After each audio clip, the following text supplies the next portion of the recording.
ये तस्वीर देखी आपने, ये तस्वीर है अमन चोपड़ा का। ये एंकर है और इस देश में उन्माद फैलाता है। ये दिन भर अंबानी के चैनल में बैठ के हिंदू मुस्लिम में दंगे करवाता है। और ये अमन चोपड़ा जाति से ब्राह्मण है और दिन भर दंगे फैलाता है और वही आरक्षण का सबसे बड़ा विरोधी है। सोचिए, ये अमन चोपड़ा मुसलमानों का दुश्मन नहीं है, SC ST OBC और माइनॉरिटी का दुश्मन है। नमस्कार, मैं शंभू कुमार सिंह और आप देख रहे हैं नेशनल दस्तक। मैं आपके लिए वो खबरें लाता हूं जो इस देश के लिए जरूरी है, जो इस देश को मजबूत बनाता है, जो इस देश के संविधान के लिए जरूरी है, जो इस देश के नागरिकों के लिए जरूरी है। सोचिए इस अमन चोपड़ा के बारे में।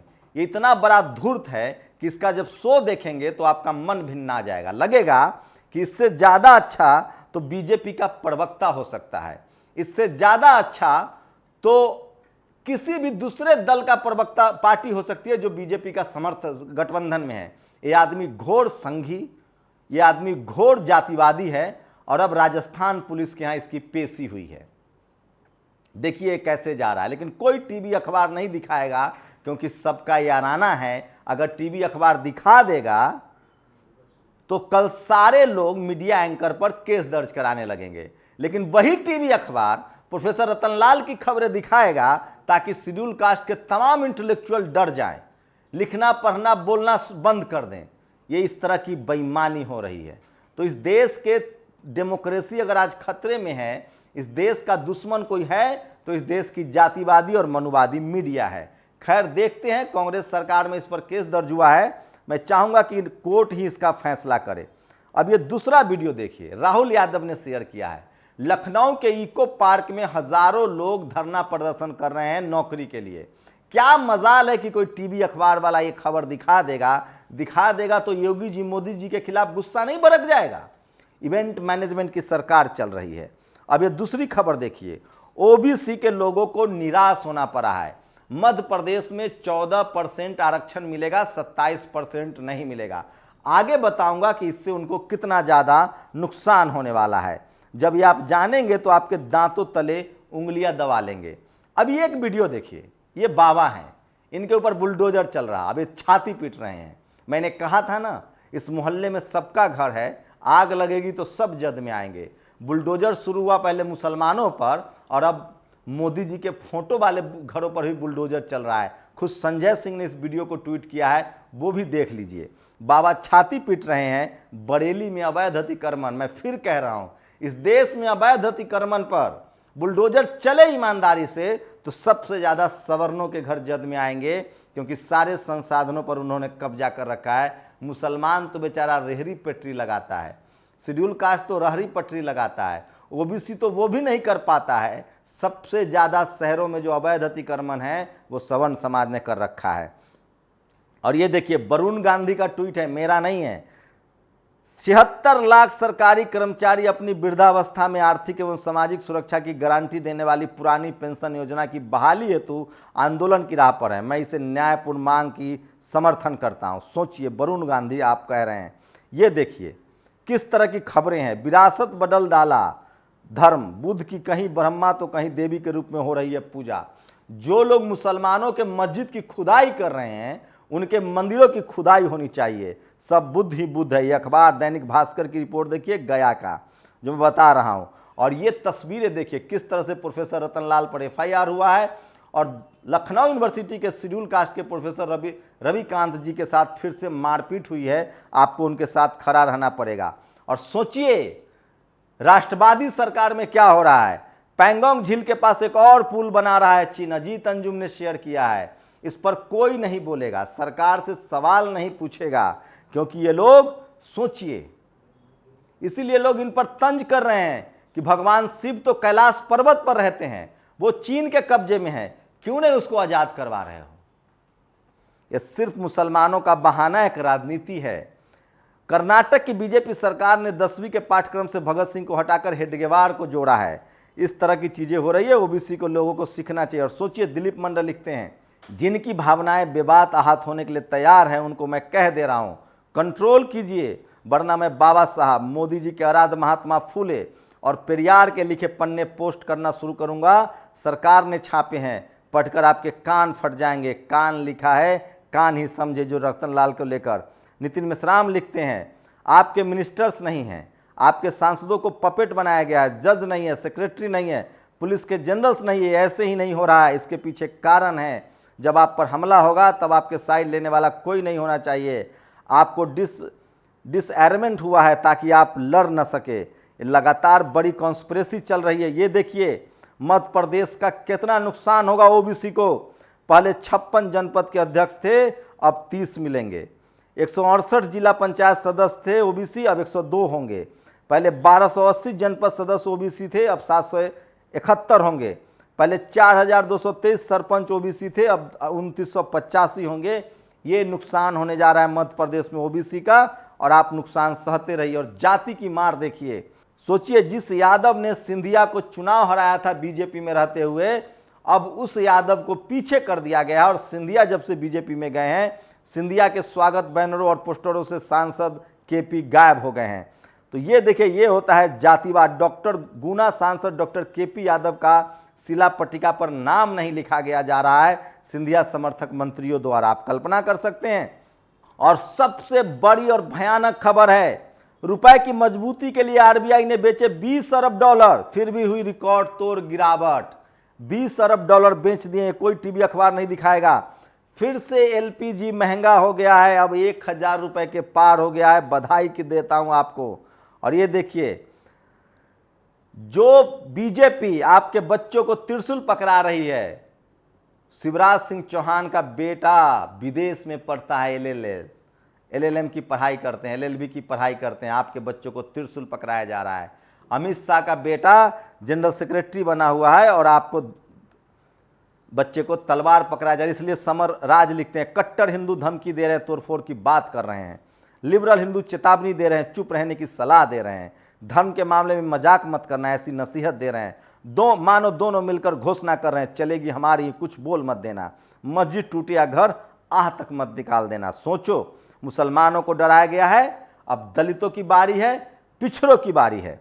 सुप्रीम कोर्ट की स्थापना से लगभग 71 साल पहले 28 जनवरी 1950 को हुई।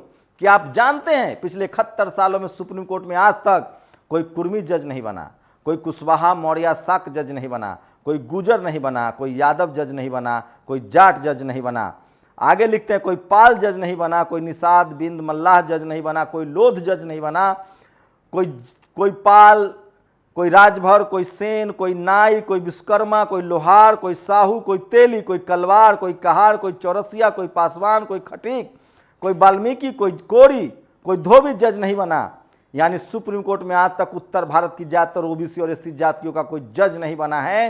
ये हालत तब है जब सुप्रीम कोर्ट में जज बनने के लिए कोई परीक्षा नहीं होती है। नोट, कुछ लोगों ने सुप्रीम कोर्ट के मुख्य न्यायाधीश केजी बालकृष्णन को चरमकार कहा है। तो ये हालत है और आप बोलेंगे नहीं। अजीत अंजुम ने ट्वीट किया है, सोचिए बनारस में काशी कॉरिडोर का काम शुरू हुआ, हजारों शिवलिंग ढहा दिया गया, कहीं किसी महादेव के भक्त ने कोई हल्ला नहीं मचाया। असल में इन्हें महादेव से मोहब्बत नहीं है। इस सरकार ने गोदी मीडिया की सहायता से देश को ऐसा माहौल बना दिया है कि मस्जिद देखते ही इनको दौरा पड़ने लगता है।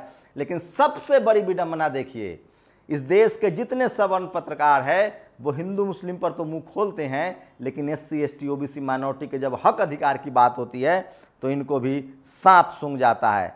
और सोचिए, इसीलिए दिलीप मंडल तंज करते हैं, आप इनको आपने सरस्वती शिशु मंदिर में पढ़ाया, न हिंदी मीडियम में भेजा, न शाखा में भेजा, न ही बजरंग दल में गौरक्षा करने के लिए भेजा। ऐसा न करने के लिए आपको बधाई, आप एक समझदार पिता साबित हुए। बच्चे को भी मंगल कामनाएं। शिवराज सिंह चौहान का बेटा जज बनेंगे। आपका 10वीं का टीचर, देखिए समाजवादी पार्टी की एक ब्राह्मण जो पत्रकार है, प्रवक्ता है, वो छटपटा रही है बीजेपी में जाने के लिए, और वो एक से एक अंड बंड जो है वो पोस्ट लिख रहे हैं। सोचिए, जब आपके बच्चे त्रिशूल लेकर, तलवार लेकर धर्म की लड़ाई लड़ रहे हैं, उदय कोटक का बेटा विदेश से एमबीए कर रहा है, आपका बच्चा नहीं जा सकता है। और इसीलिए अजीत अंजुम ने लिखा है, बधाई हो सर आपको, आपके बेटे को। आपका बेटा यूनिवर्सिटी ऑफ पेंसिल्वेनिया से एलएलएम करके निकला, हर महीने लाखों कमाएगा भी। दूसरी तरफ देश में लाखों युवाओं की जुबान पर जय श्री राम के नारे चिपका दिए गए हैं, तलवार कटार लेकर अपने धर्म की रक्षा करने के लिए मरने मारने की शपथ दिलाई जा रही है। सीखो ओबीसी सीखो। लक्ष्मण यादव कहते हैं, हिंदू राष्ट्र बनाने के नाम पर संघियों के एजेंडे पर बौराए नौजवानों और उनके अभिभावकों, ध्यान से देखो, ये नेता अपने बच्चे को विदेश में अंग्रेजी वाली महंगी शिक्षा दिलवाते हैं और आपके बच्चे को त्रिशूल तलवार देकर दंगाई बना रहे हैं। आपकी पीढ़ियां बर्बाद की जा रही है। कब खुलेंगी आपकी आंखें? और ओबीसी को कुछ नहीं मिलने वाला है। तो ये तमाम बड़ी, एक जितेंद्र यादव का मैं पोस्ट पढ़ के सुनाना चाहता हूं क्योंकि वो बहुत ही लाजिम है। देश के संपन्न अमीर, सभी हिंदू नौकरी पेशा, सभी तरह के हिंदू मध्य वर्ग, तथाकथित लेखक, विचारक, पत्रकार, प्रगतिशील समूह जिस तरह देश के मुसलमानों के खिलाफ एकजुट होकर उसे नष्ट कर देने पर सवर्ण सत्तावादी बीजेपी को सहयोग करने पर उतर आया है, उसमें आपका कुछ भी बुरा नहीं लगता। दिखता है तो आप भी उसी जमात में शामिल हैं। मैं यकीनी तौर पर कह रहा हूं, देश के 8 वर्षों के माहौल को देखकर मुझे लगने लगा है कि आरएसएस से हड़बड़ी में एक छोटी सी भूल हो गई थी। आज़ादी के तुरंत बाद अगर उसने गांधी को नहीं मरवाया होता तो 1952 के पहले लोकसभा चुनाव में ही सत्ता पर काबिज हो गया होता। गांधी की हत्या के बाद कुछ नैतिकतावान, संवेदनशील सवर्ण अपराध बोझ से घिर गए। जो जो दादा परदादा का गिल्ट जाता गया, उनके पोता पोती खुलकर परखड़ हिंदू बनते चले गए।